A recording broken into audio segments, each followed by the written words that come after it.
रामपुर गांव में रेखा अपने पति हेमंत और अपनी बेटी के साथ रहा करती थी। रेखा बहुत ही धार्मिक विचारों वाली महिला थी। भगवान शिव में उसकी बहुत आस्था थी। रेखा हर सोमवार व्रत किया करती एवं नित्य भगवान शिव का अभिषेक किया करती। हेमंत एक स्टील की फैक्ट्री में काम करता था। रेखा गरीबों को दान दिया करती और गांव में जब भी किसी को किसी भी प्रकार की मदद चाहिए होती तो रेखा कभी पीछे नहीं हटती। भगवान शिव की कृपा से रेखा के जीवन में सब अच्छा चल रहा था।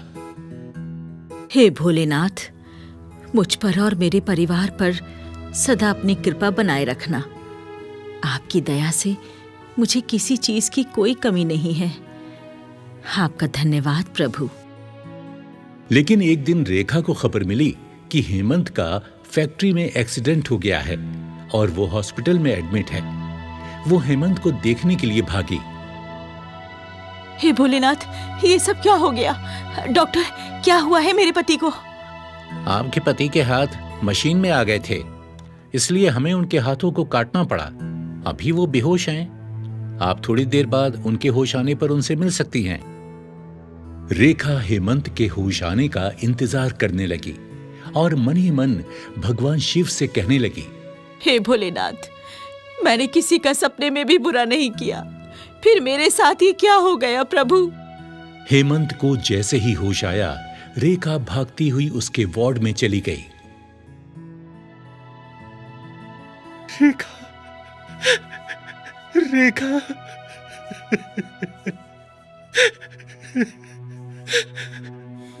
मेरे हाथ, मेरे हाथ, ये क्या हो गया रेखा? इससे तो मैं मर ही जाता तो अच्छा होता।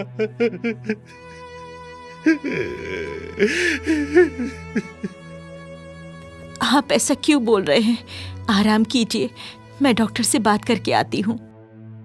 रेखा हेमंत की इस हालत को देखकर फूट फूट कर रोना चाहती थी, लेकिन उसने खुद को संभाल लिया। कुछ दिनों बाद हेमंत को हॉस्पिटल से छुट्टी मिल गई और रेखा उसे घर ले आई।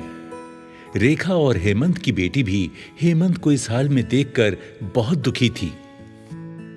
हेमंत के दोनों हाथ कट जाने से घर के हालात दिन प्रतिदिन खराब होने लगे, लेकिन रेखा ने अपने ऐसे मुश्किल दिनों में भी अपने धार्मिक नियम नहीं तोड़े। पहाड़ जैसे दुख भी रेखा की भक्ति को हिला नहीं पाए।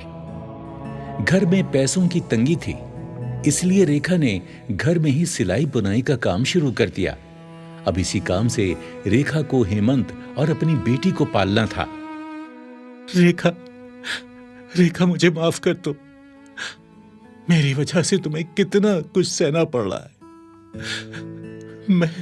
मैं चाहकर भी कुछ नहीं कर पा रहा हूं। रेखा, मुझे माफ कर दो, माफ कर दो। आप ऐसा क्यों सोचते हैं? अगर मेरी हालत ऐसी होती तब आप भी तो वही करते ना जो मैं कर रही हूँ। भगवान शिव की यही मर्जी होगी। आप ज्यादा चिंता मत किया करो। समय बीतने लगा और रेखा की बेटी बड़ी हो गई। हेमंत अब काफी बीमार रहने लगा था। रेखा गांव की लड़कियों को भी सिलाई सिखाना शुरू कर देती है, पर रेखा और हेमंत अब दोनों ही बुजुर्ग हो चुके थे। सिलाई के काम से घर और दवाइयों का खर्च बड़ी मुश्किल से निकलता था। हेमंत और रेखा को अब अपनी बेटी की शादी की चिंता सताने लगी थी। हे भोलेनाथ, आप तो मेरी स्थिति के बारे में सब कुछ जानते हैं।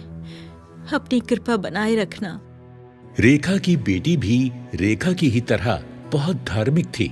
वो रोज भगवान का अभिषेक करने मंदिर जाती। रेखा की बेटी बहुत संस्कारी और गुणी थी। एक दिन मंदिर के पंडित जी रेखा के घर आए। पंडित जी, आप आइए, आइए, अंदर आइए। कहिए, कैसे आना हुआ? रेखा बेटी, तुम्हारी बेटी के लिए एक बहुत बड़े घर से रिश्ता लाया हूं। बहुत बड़े कारोबारी हैं। पंडित जी, आप तो मेरे घर के हालात जानते हैं। मैं इतने बड़े घर में अपनी बेटी की शादी कैसे करूंगी? ना रेखा बेटी, उन्हें कुछ नहीं चाहिए। अरे तुम्हारी बिटिया कितनी गुणी है ये तो पूरा गांव जानता है। बस शीघ्र ही तुम और हेमंत हाँ कह दो तो लड़के वालों से मिलकर तारीख पक्की कर देता हूं। रिश्ता अच्छा था तो रेखा और हेमंत ने अपनी बेटी की शादी के लिए हामी भर दी। देखते ही देखते शादी का दिन आ गया। रेखा खुशी से भगवान शिव के चरणों में गिर गई। हे शिव शंभू, मैंने आज तक आपसे कभी कुछ नहीं मांगा, पर आज आपसे कुछ मांगना चाहती हूँ। हे प्रभु, मैं चाहती हूँ मेरी बेटी की शादी में आप शामिल हों। प्रभु मेरी लाज रखना, मेरी भक्ति की कसौटी है। आज मेरे पास बारात के स्वागत के लिए भी कुछ नहीं है प्रभु। आप ही देखो ये शादी कैसे होनी है। रेखा जैसे ही भगवान शिव की आराधना करके बाहर आई तो उसने देखा कि बाहर बारात के स्वागत की तैयारी बड़ी धूमधाम से हो रही है और रेखा भी शादी के सुंदर जोड़े में गहनों से सजी हुई है। हैं? अभी तो थोड़ी देर पहले यहाँ कुछ भी नहीं था, फिर ये चमत्कार कैसे हो गया? भोलेनाथ, ये सब जरूर आपने किया है, आप ही की कृपा है ये सब। थोड़ी ही देर में बारात भी आ गई और शादी की विधि शुरू हो गई। हर कोई अचंभित था कि रेखा और हेमंत ने इतना अच्छा प्रबंध कैसे किया होगा। जब कन्यादान की बारी आई तो हेमंत अपने कटे हाथों को देखकर रो पड़ा और रेखा मन ही मन शिव शंभू का ध्यान कर रही थी कि तभी वहां भगवान शिव माता पार्वती के साथ प्रकट हुए और बोले, पुत्री, मैं तुम दोनों पर बहुत प्रसन्न हूं। तुम दोनों ने निस्वार्थ मेरी भक्ति की है। मांगो, क्या मांगना चाहते हो?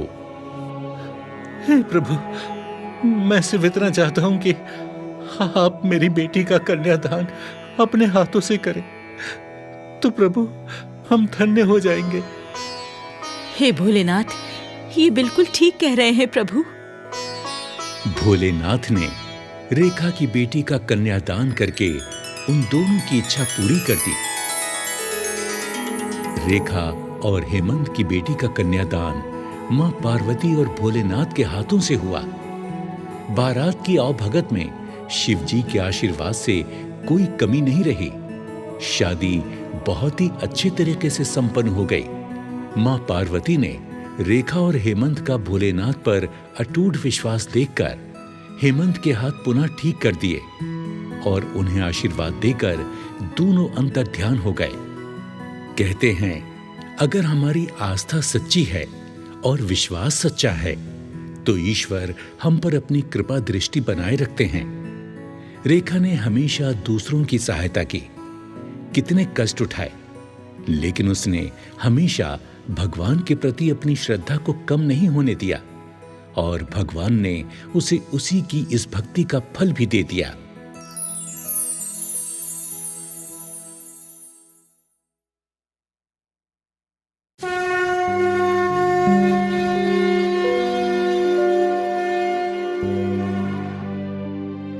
किसी गांव में रामू नाम का एक व्यक्ति अपनी पत्नी के साथ रहता था।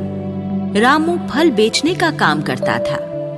रामू की पत्नी सावित्री लोगों के कपड़े सिला करती थी।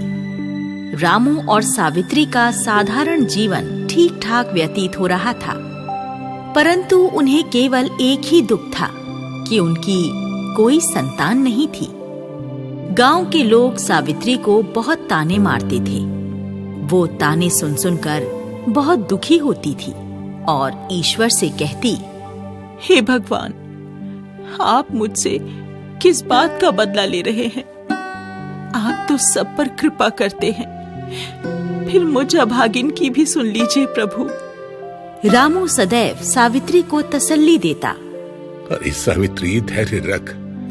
ईश्वर ने जो लिखा है ना भाग में वही मिलेगा, इसलिए दुखी मत हुआ कर।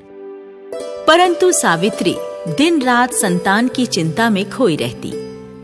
सावन का माह आरंभ होने वाला ही था।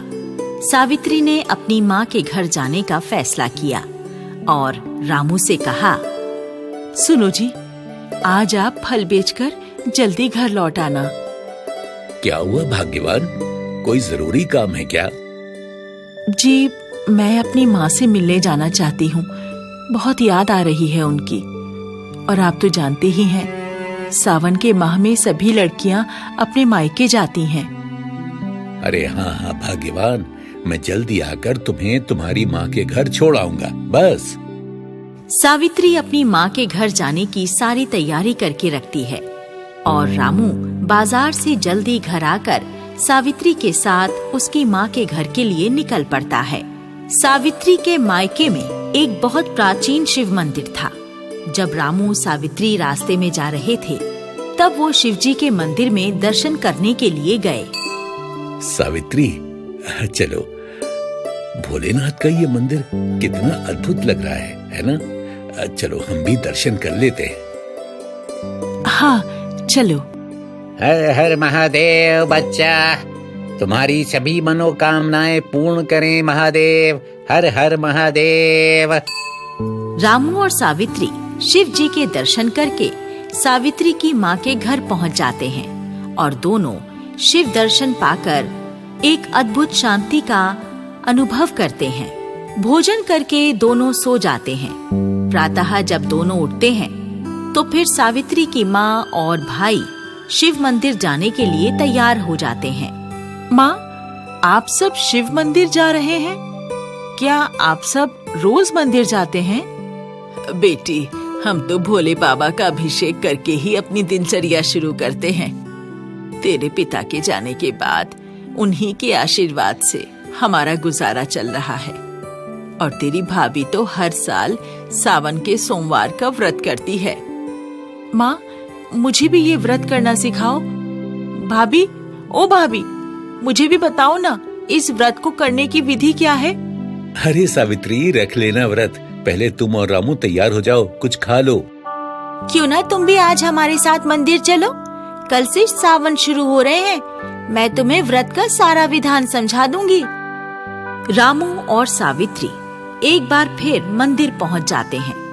दोनों सबके साथ भोले बाबा का अभिषेक करते हैं और भगवान भोलेनाथ के सावन के सोमवार के व्रत रखने का मन बना लेते हैं। सावित्री अपनी भाभी से व्रत का विधान बताने को कहती है। देख सावित्री, भोले बाबा तो बहुत भोले हैं। उनके व्रत का विधान भी अत्यंत साधारण एवं सरल है। जो भी भक्त उनका व्रत सच्ची श्रद्धा से करता है, उनकी कृपा उस पर हो जाती है। इस व्रत का कोई खास नियम नहीं है, किंतु ये आवश्यक है कि दिन रात में केवल एक ही समय भोजन करो और प्रातः व्रत आरंभ कर शिव पूजन एवं शिव कथा सुनो। ये व्रत सभी मनोकामनाओं को पूर्ण करने वाला है। भाभी, मैं इस व्रत को अवश्य करूंगी।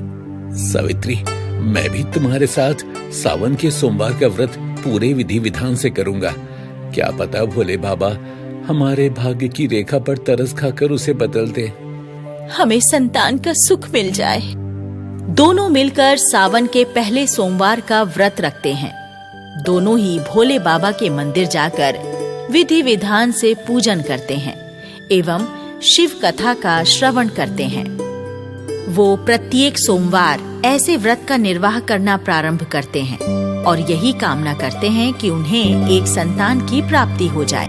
दोनों के भक्ति भाव देखकर पार्वती जी शिव जी से कहती हैं, स्वामी, ये दोनों आपकी भक्ति कितनी श्रद्धा से कर रहे हैं। आपको इनकी मनोकामना पूर्ण करनी चाहिए। तभी वहाँ नारद मुनि आ जाते हैं और कहते हैं, नारायण नारायण। माँ पार्वती और भोले बाबा को नारद का प्रणाम। कहो नारद, कैसे आना हुआ? नारायण नारायण। प्रभु, मैं आपकी आज्ञा से सावित्री और रामू की परीक्षा लेना चाहता हूँ। इससे ये सिद्ध हो जाएगा कि वो आपके वरदान के योग्य है भी या नहीं। हाँ प्रभु, अगर नारद मुनि आपके भक्तों की परीक्षा लेना चाहते हैं तो ठीक है। नारद मुनि सावित्री और रामू की परीक्षा लेने के लिए पृथ्वी पर पहुंच जाते हैं। रामू और सावित्री का सावन का आखिरी व्रत होता है। दोनों पति पत्नी अपने व्रत का उद्यापन करने मंदिर जा रहे होते हैं और नारद मुनि एक ऋषि के भेष में उनसे मिलने पहुंच जाते हैं। अरे सावित्री और रामू, कहाँ जा रहे हो भाई? अरे उस वैरागी को मनाने मत जाओ, तुम्हें कुछ प्राप्त नहीं होगा। मेरी शरण में आओ, मैं तुम्हें संतान प्राप्ति की एक ऐसी पूजा बताऊंगा कि तुम्हारा सपना सत्य हो जाएगा।